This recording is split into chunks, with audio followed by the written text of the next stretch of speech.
قلبي يقسم بالك عبسناي عربكي إسلاما شهادناي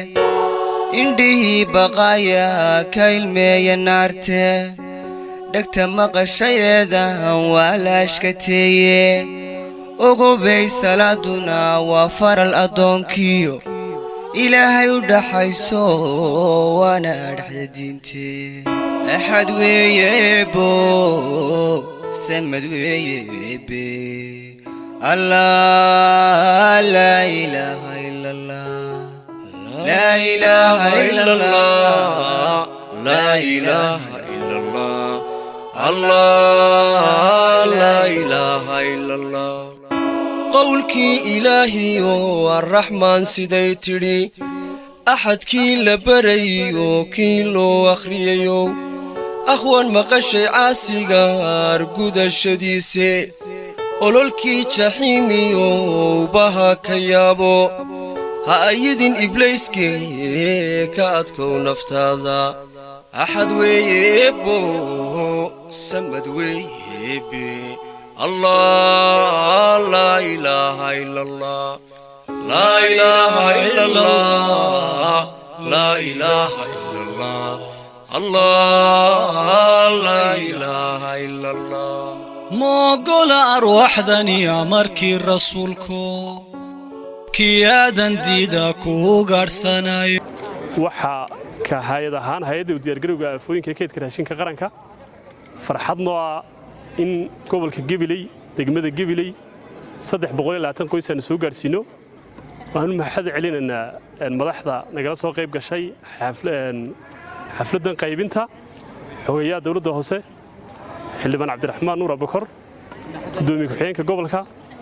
iyo gudoomiye ku-xigeenka golaha deegaanka ama maayir ku-xigeenka dhammaantiinba sida qiimaha la uga soo qaybshanaad baan idinku mahad celinaynaa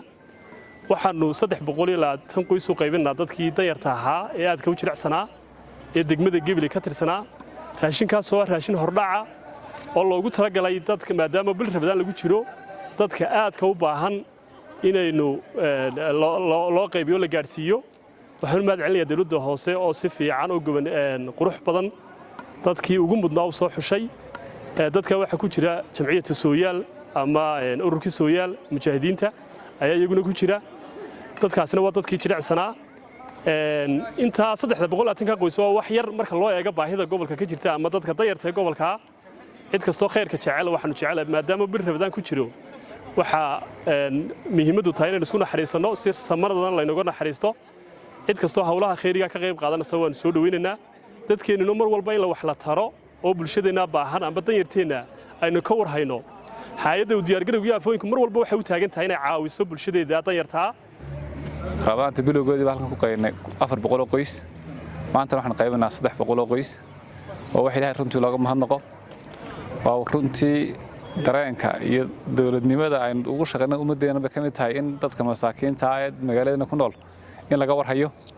waxaan aad iyo aad ugu mahad celinayaa gudoomiyaasha afarta xaafadood iyo agaasimaha waaxda arrimaha bulshada oo runtii shaqo fiican ka qabtay ilaa xalay aan ka seexan sidii dadka ku soo xul lahaayeen hay'adda Notford oo raashinka noo keentay iyadna runtii aad iyo aad ugu mahad celinayaa gudoomiyaha hadduu noqoto iyo shaqaalaha runtii ka shaqeeyaba waa hordhac soo sheegay isku duuhu inta in ka badan runtii waan ka rajaynaynaa inay timaado hadii la hadaado waayo dadkeena runtii baahida ay qabaan aad u badan tahay ilaahay baa ka fiin kara laakiin haddana mas'uuliyadna saaran ba waxay tahay mar walba inta la hayo in loo dadaalo oo loo hawl galo oo wax loo doono runtii dadaalkayga ilaa hadda ma istaagin kari koobaad iyo kii labaad waan ku guuleysanay ilaahay idinka kuwa soo socda een gacanta ku hayno xarajeena inay iman doonto mas'uuliyadaas ilaahay una saaray ee dadkeena ay nagu shaqeynayna inuu noo fududeeyo inaguna cadaalad inagu sugno oo runtii dadka danyarta ah ee magaalada ku nool dee lama wada gaari karo laakiin kulba inta la gaadho la xaqabtiro waayo daruur kaliya tahay runtii dadka ma wada gaadho marka waxaan rajaynayaa dadka reer Gabiley in markay wax soo gaaraan runtii ay isku naxariistaan isku dul qaataan baahiyaha jir runtii waan dareensanahay afarta xaafadood baahiyaha ka jir waan ognahay waan noo duwan gashan yihiin gacantaanu ku haynaa maalin baqay baan ka jawaabanaa hana loo dul qaato runtii kulba intaanu awoodnaanu ka jawaabanaaye inta ka dul qaadato maanta waxaan halkan raashin ugu qaybinaynaa 320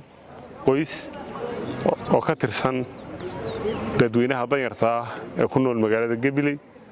oo ay soo gaarsiisay raashinkaasi hay'adda kahortagga aafooyinka iyo kaydka raashinka qaranka. waxaan leenahay hay'adda iyo ciddii kale ee muxsiniinta ahayd ee soo baxsatayba ilaahay miisaanka xasanaadka ku daro. aad iyo aad baad u mahadsantihiin. waxaadna soo gaarsiiseen maalin loo baahnaa, maalin rabadaana, maalin dadku ay ciiddii sugayaan, raashinna u baahan yihiin. intii badnayd bisha rabadaana ay soo soomeen. marka farxaddii ciidda iyo kay iyo raashinkii loo keenay wad la qaybsateen. aad iyo aad baad ugu mahadsantihiin. gobolka dhibaato fara badan oo xagga raashin la'aanta ayaa ka jirtay iyo xagga biyo yaraanta oo xagga sare ahayd gobolka. ilaahay raxmaddii uu inoo shubay, waanu naga soo furtay biyo la'aantii, waanu inoo waraabiyey. raxmaddu hadday noo timaadana barwaaqa inoo timid. waxaa loo baahan yahay inta ay calafka ama ay saraca beeranayaan dadku wixii ay ku gaari lahaayeen dadka danyarta inay helaan. haddaanu golaha deegaanka Gabiley nahay iyo dhammaan waanu u hawlanahay sidii aanu ugu soo heli lahayn uguna keeni lahayn. Faysal Cali Sheekh ilaahay khayr siiyo maareeyaha hay'adda waanu u tagnay. gobolka dhammaantii wuu maqan yahay iyo dhammaan gobollada Somaliland. waxaan noo sheegay in gobollada kale la qaybiyo badankoodii laakiin gobolka ay harsan yihiin wixii sii imanayaan inay gobolka Gabiley iyo gobolka Maroodijeex yihiin. iyagana uu raashinkii sidaa uu Cabdinaasir sheegay uu soo socdo. inta yarna loogu talagalay dadka danyarta bal in ayaamaha ciidda lagaga farxiyo. wixii kalena ay noo iman doonaan. runtii aad iyo aad bay farxad noogu tahay maanta inaanu 300 oo qoys oo ka kala socda 4 xaafadood Gabiley aanu qaybin doono raashin ay soo gaarsiisay hay'adda Narford. runtii aad iyo aad mar labaad iyo mar saddexaad baan ugu mahadnaqano. runtii maaha markii koobaad waa markii labaad ee laga qaybiyo Gabiley raashinkaasi. runtii danyartu inta la qaybiyay intii hore inta way ka badan tahay waayo ka dawlad hoose 4 xaafadood xogtooda haynaa. haddana alxamdulillah kaba wixii soo gaaray ilaahay baa loogu mahadnaqaa. waxaan kulay aanu sheegi lahaa dadweynaha reer Gabiley inay u samraan kolba waayo maanta waa halka qaatay barina waxa qaadan doona insha Allah inay u samraan oo ay sugaan oo rajeeyaan. haddana golaha deegaanka Gabiley ama xildhibaanada golaha deegaanka Gabiley iyo maamulkoodu waxaanu heegan u nahay insha Allah oo meel buu galanaa in bulshada reer Gabiley waxa xaq u lahayd hesho kolba baahida taalaan u doono sidii ma ka way dhacdeen waxa weeyaan ugu tagnay hay'adda Narford xildhibaanada golaha deegaanka qaybo kamid ah oo xildhibaanada ay doorateen.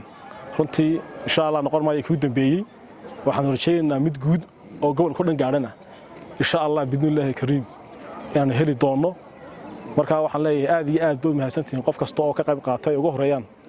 4 gudoomiyaha xaafadaha oo hawl weyn igu qabtay dadka u sameeyay cadaalad.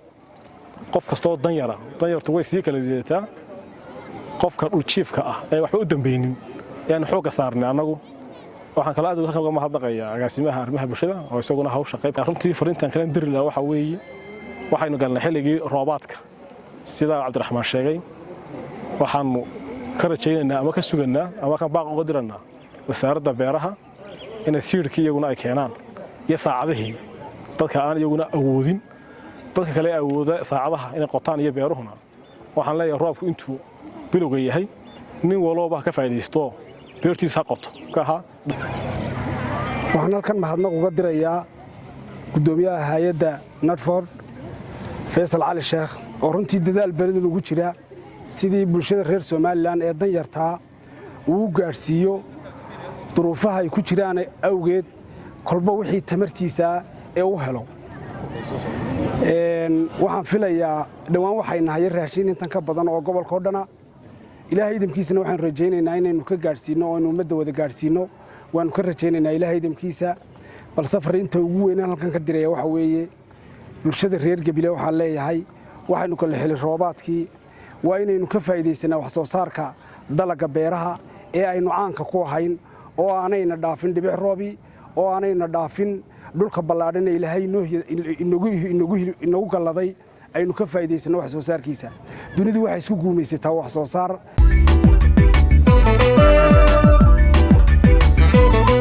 igu wajib weeyo